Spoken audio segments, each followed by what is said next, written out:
Well, welcome everyone to Love versus Hate. My name is Anne, and I'm your old-fashioned nerd. And I'm Emily, your mainstream millennial. And on this podcast, Emily and I like to debate and argue over all the things in life that we love and hate. And I hope you'll agree with me this episode. I have a feeling we might, because we're talking about Disney, and we both love Disney. Yay. Who doesn't love Disney? I mean, come on. I can understand if you have issues with, like, their company, because they're kind of a mega conglomerate that controls everything and all of entertainment, and it's insane. It's like them and Netflix, and, like, that's it, and I get that. But, like, their product, I'm just in love with their product. It's so good. Every Disney, well, not every, a lot of Disney movies I'm in love with. Yeah. Anne and I, like, we were kind of scrolling through all the Disney movies, and we're like, how the heck do they have this many that I don't even know about? So many. An obnoxious amount. But, like, they still have so many good ones. Classics. Good ones that Anne wouldn't say is a classic, but I would. Classics that Anne would say are classics, and I wouldn't. Mm-hmm. They cater to all people, you know, they cater to nerds, millennials, like everybody. Yeah, so this is part of our Young Loves series. We've talked about books in the past, we've talked about TV shows in the past, and now we're talking about Disney movies. Yeah, like Disney movies that we loved as a kid. Yes. Do they still hold up to today's standards? Most of the time, yes. I actually watched one of mine today, so it does, in fact, hold up. So, Emily, do you want to start us off? Which Disney movies are we talking about? So, I have two that I want to talk about. I'll kind of go in past order, or not past order, but which came out first? Which came out later. That's what I'm trying to say. So, I'm still confused. What are you doing? So I have two movies. Okay. One I really enjoyed when I was like really young. Okay. And then one that came out when I was in elementary school. Okay. I'm talking about the elementary school one first. Okay, thank you. Sorry, I'm not very good at explaining things. So hopefully this episode is going to go okay. Okay, so this movie came out in 2003. I'm just going to have you try and guess, okay? Okay. It stars Shia LaBeouf. Holes. Yes! Yeah. Do you like that movie? I do. Okay. Love that movie. I can't help it. So I'm going to try and give you guys a summary the best that I can. So it kind of has two different storylines going on. So it starts with Stanley Yelnats the fourth, and his family is very unlucky because Stanley Yelnats, or the original one, basically made a deal with this fortune teller, and she was like, if you don't do this certain thing, then your family's going to be cursed forever. And of course he didn't do it, so now his family's cursed. And Shia LaBeouf's character Stanley gets caught stealing some shoes that he didn't actually steal, and he gets to go to a juvenile delinquent camp, and he has to just dig some holes, yo. And then it turns out that, you know, he gets to escape. No, everybody does. He doesn't escape. He just... Spoilers! It's basically a desert where they dig holes all day, and then it's kind of a parallel story of the past, and Kissing Kate Barlow is like killing all these people, and that's where they are in the present day, and you know, it's really good, and I'm not making it sound good, but it's good.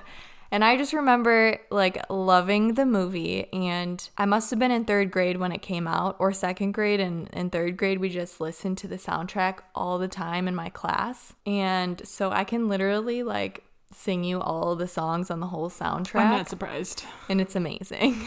When I was in third grade, me and two of my friends sang the whole song, the digging out, digging it, digging out, yep. Yeah, we sang that song for the talent show. Oh. I was Caveman, yes, which is Shia LaBeouf's character, and then my two other friends were X-Ray and Zero. Yes, and then we were all Armpit. And we had like these like orange pajama pants and like an orange shirt because they had their orange jumpsuits, and then we had our little canteen water bottles and our little shovels. And then in fourth grade, they were like, hey, why aren't you doing the whole song again for the talent show? So then we did it again in fifth grade because people were asking for it. Wow, that's awesome. Isn't that weird? No, I love it. But anyways, I just love the movie. It's kind of scary. Like, I watched it today and I was like, dang, this is kind of scary. For like, it's got a little bit of the, because the like Kissing Kate Barlow stuff gets a little like kind of mystery / horror a little bit. Yeah, not and like quite, but somewhat. The opening scene is a guy taking, like, he sees a rattlesnake and he's working at the camp. And he takes off his sock and he like wants to be bit by the snake. Yeah. It's kind of dark. Yeah, it's got little for like moments. a kid movie. Yeah. But I just love the cast. Like, it has Patricia Arquette, which is the mom in The Act. Yes. Kissing Kate Barlow. And it's got Sigourney Weaver and Shia LaBeouf. And just all the side characters are funny. I love them all. That's pretty much it. I just love the movie, love the soundtrack. If you would have just told me Holes and what it was about, I probably would have been like, that doesn't sound like something I would be into, because it's like an all-male cast pretty much, and it's about just these guys digging holes. Doesn't sound that interesting, but it actually is really, really interesting.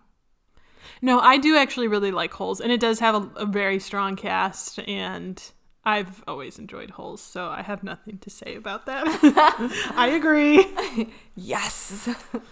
Yeah, and it's just so surprising as I was looking at a list, like, because I was trying to think, because Disney's been doing because when you hear Disney, you immediately think like the Disney princesses and Disney animated movies.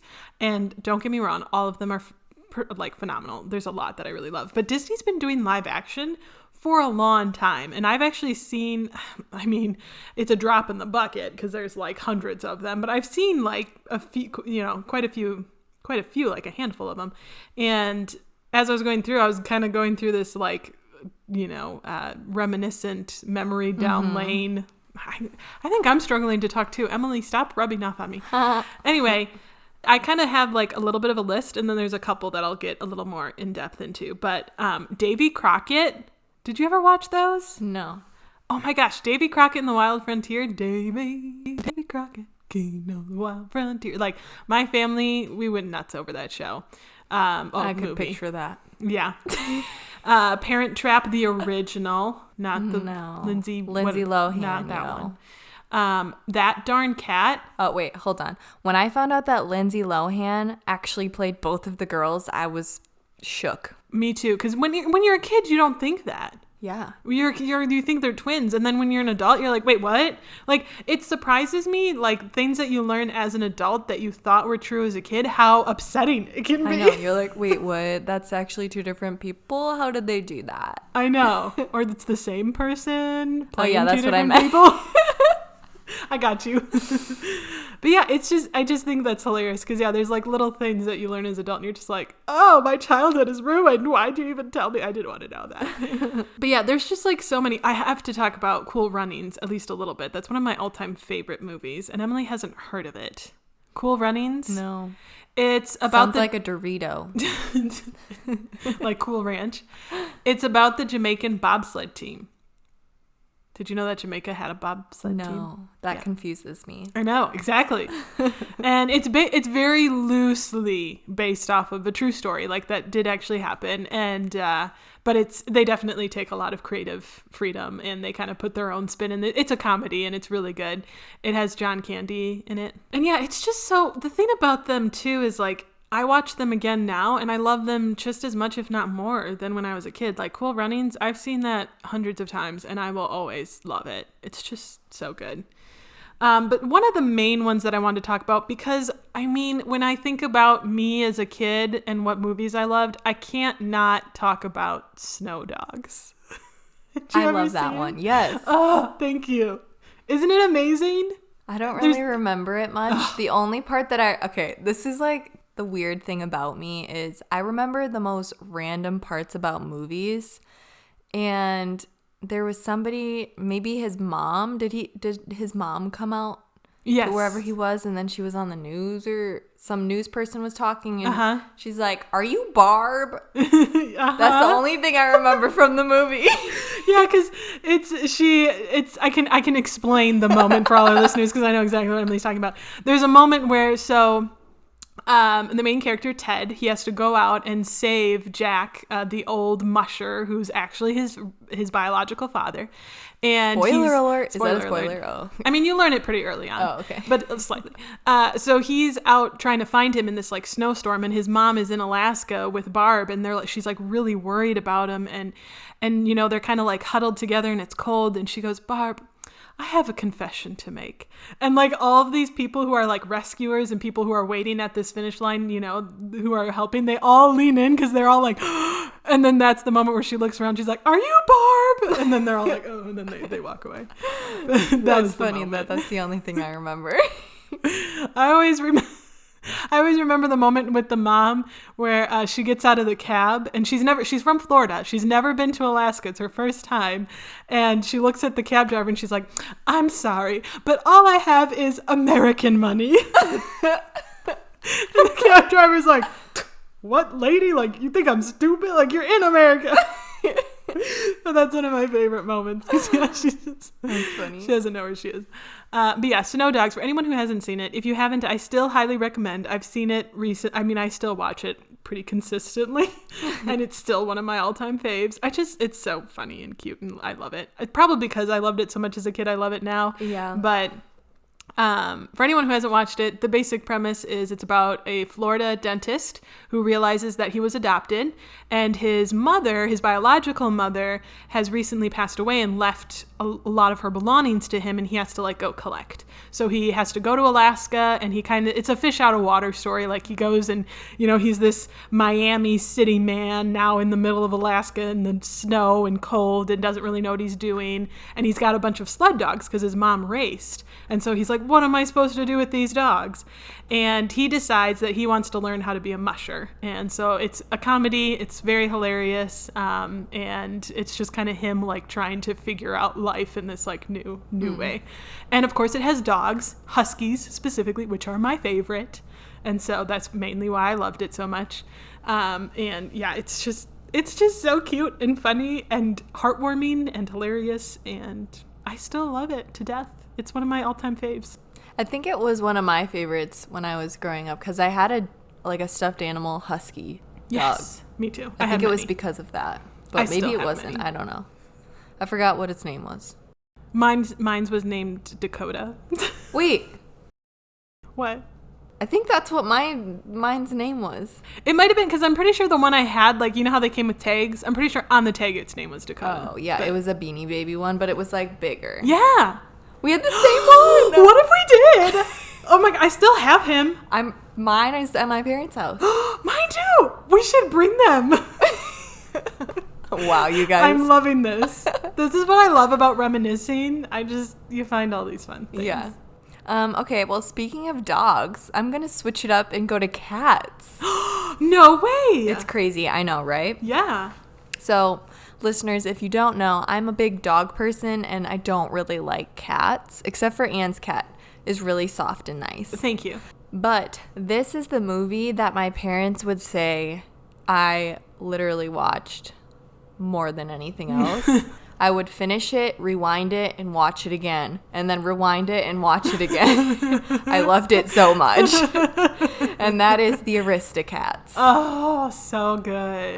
Yeah, it's a 1970s film. And it's about 4 cats. Duchess, who's the mom, and her 3 kittens. Marie, Toulouse, and Berlioz? Do they even say their names? Yeah, in the beginning they do. Oh. And like, I'm pretty sure Duchess is like, Toulouse. Oh, you're right. You're right. You're right. Oh my gosh, this is ringing again. This is what I love about Young Loves. Everything's ringing a bell. Yes. And so basically, they live with this retired opera singer or retired singer of some sort. And there is a butler that lives in the house. And one day, the butler overhears from the pipes that the opera singer lady is making her will. And she's like, I'm leaving everything to my cats. And the butler's like, no, I want that money. So I got to get rid of these dang cats. And and he's like, I'm going to put them in a box and ship them to Timbuktu. And so he takes the cats and he catnaps the cats. And the box, I think, ends up falling out of his car or something. I don't know what happens exactly. But basically, the cats are stranded in the middle of like a farmland in France. And they meet all these characters, but eventually they meet Thomas O'Malley. Oh, yeah. The alley cat. He's got a jazzy vibe. Yeah. And so he helps them get back to Paris to their owner. I have to say, Aristocats does have one of my, like, favorite songs. Everybody wants to be a cat, 'cause the cat's the only cat who knows where it's at. This has turned into a musical episode on our podcast, but I do love Aristocats. I loved it as a kid. I haven't seen it in a really long time, but I think I would probably still like it. Yeah. I just love all of the other characters that they meet along the way. Like the two, I think they're English geese. Yes. And they're like, and they've got that, like, I don't think I could necessarily mimic it for our listeners, but I can hear their, like, musical banter, theme. Yeah, and, like, they've got that, like, or Yes. something like that. Like, I can't quite mimic it, but I can hear it in my head. Mm-hmm.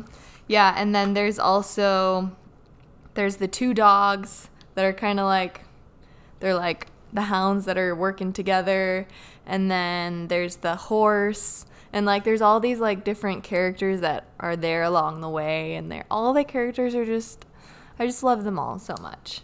So I just think it's funny that I loved this movie so much, and I freaking hate cats. Yeah, that is funny. And it's funny because that transitions well into my other pick that I want to talk about.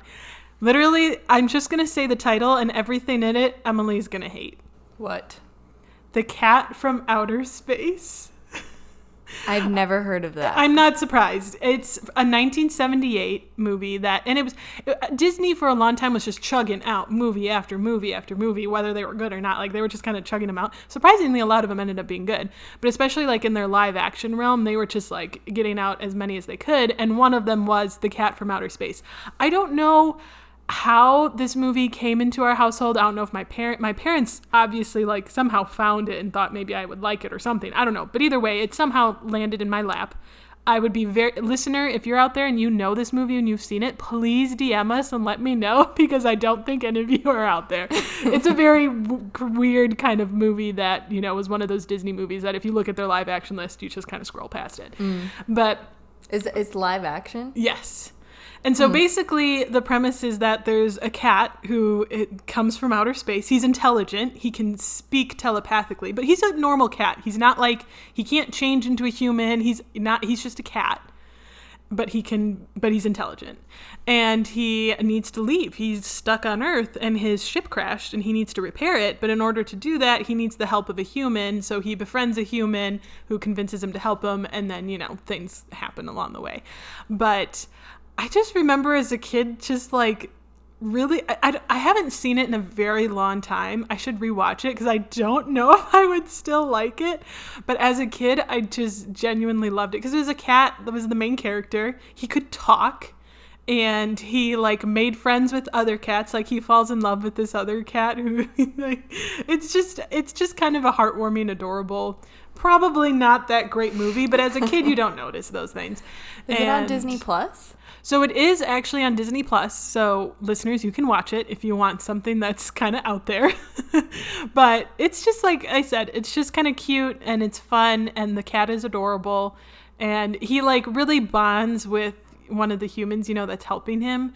And it's just kind of an endearing sort of, you know, story of friendship and bonding. And I don't know, like I said, my little young mind probably enjoyed it way more than I will as an adult. It's one of those that I'm like, I haven't seen it in a long time. I don't know, but yeah, it's one of the thing I like about it though is that it is one of those that, you know, I would be surprised if our listeners have heard of, because it's one of those very out there, not known movies that Disney put out. So if you want, maybe have like a drinking game with it or something. I don't know, but you can give it a try. That reminded me, like, when you said out there movies that not a lot of people have like seen or heard about. Have you ever seen Bartok the Magnificent? No. Oh my gosh, that movie, I don't know, like, it just came to me when you said that, but it's basically, Bartok is a character from Anastasia. It's the little bat. Yeah, okay. And he has his own movie. What? Yeah. I did not know that. Bartok the Magnificent. Da, da, da, da, da, da, da, da, da, da, da. Yeah, it's really good. I just love Bartok. In his voice, he's like, "Hey, and I kick 'em, sir." He's just so funny. I love Anastasia as well. It is a good one that's not Disney, so we can't talk about it. Well, it's on Disney Plus, which that's why I'm confused about it. Yeah. That's weird. Yeah. They must have bought the rights to it because people always, I've made that mistake where you think Anastasia is Disney, but it's not. But so they probably just like bought the rights to it and we're like, yeah, we're just going to claim this movie as our own because everyone already does it anyway. So yeah. So yeah, honorable mention for Anastasia and Bartok, even though they're not technically Disney. No, this is why I love reminiscing about this kind of stuff, like what you loved as a kid. And because one, I think it's fun to revisit now. And two, you always like get reminded of fun stuff that it's like, yeah, like you were saying when you were watching the Aristocats, like you would literally just rewind it and watch it again. I love that because that's what that's what you kind of did as a kid. Yeah. What's your life lesson, Emily? My life lesson is if you don't already have Disney Plus or know of somebody who has Disney Plus, definitely get it because you can reminisce all you want on Disney Plus with the movies and the TV shows, and they even have like the Pixar short films on there. Like they just got everything. And fun fact, if you didn't already know, they now have Mulan on there. That you can watch streaming. Yeah, you don't have to pay for it anymore, which when that first came out I was like, excuse me, I'm not paying $30 to watch this. No. What about you, Anne? Yeah, my life lesson is to just allow yourself to reminisce. Look at a movie list of Disney movies or maybe old Sony or any of the like major franchises and just give it a shot again. Let yourself I rewatched Lady and the Tramp recently, the second one with Scamp, which I watched a lot as a kid, and rewatching it, I didn't enjoy it necessarily as much as a kid, but there were certain moments where I was like, oh, the way that character moved, even just their movement, really run a strong bell in my memory. And it was fun to just reminisce on it. So I recommend pick a movie, and have just a fun, reminiscent night. Okay, real quick, I just want to go through a couple fast, rapid fire questions, okay? Okay. Favorite Disney princess, classic Disney princess? Belle. Mine is Jasmine. I always liked Belle because she felt the most nerdy. I don't think I've ever seen Beauty and the Beast movie. Wait, I've seen the musical on Broadway, but I don't think I've ever seen the actual movie. Okay, well, that's what we're watching tonight. Clearly. But we need to watch Survivor. Okay. Next question. What is your favorite Disney Pixar movie? Ooh, from tough. when you were a kid? I mean, the first one I ever saw was Toy Story, and that's classic, and I loved it from the beginning. So I'd probably say that. But if overall, they're all so good. I'd probably say WALL-E, though. I just love WALL-E. When did WALL-E even come out? That one was later. That one is in, I want to say the 2010s, but... I would definitely say Bug's Life. I was never crazy about that one, even as a kid. I love that movie. I think it's because, this is going to sound so stupid, but it's because they would, pick up things and put them in a pile, and then, when they would fall down, they would pick them back up. Of course, that makes sense for you, Emily. And then my other favorite part is when the little baby ants were doing their play, and one of them was like, die, die, die. I just like the little voice. And the short before it is probably my favorite as well. The guy playing chess with himself. Yes, that one is classic. I really like For the Birds. I think that one's really funny. Also Partly Cloudy. So cute. Also Bao. That's a new one that came out with the Incredibles 2. But that was the one with where the mom's making that dish, that Japanese dish where you have meat and it's a pastry and you roll it. So cute. I love I don't think there's a Disney short that I don't love. I love them all. They're all Piper. Oh, so adorable. I don't know how you know these by name. I'm a nerd, just Emily. I like Do the you one with the man playing chess by himself. Which I should know the name of that one, but I don't actually off the top of my head, and I'm ashamed of myself. That's the only one that I actually remember. Wow. Is there one? Wait, there's one with birds. Yeah, For the Birds. Oh. That was the one I mentioned earlier. Yeah, that's just Emily and your memory. It's okay. We forgive you. It's not important. You don't have to remember those things. It's just weird that I do, Emily. I'm the weird one, okay? You can put that on me.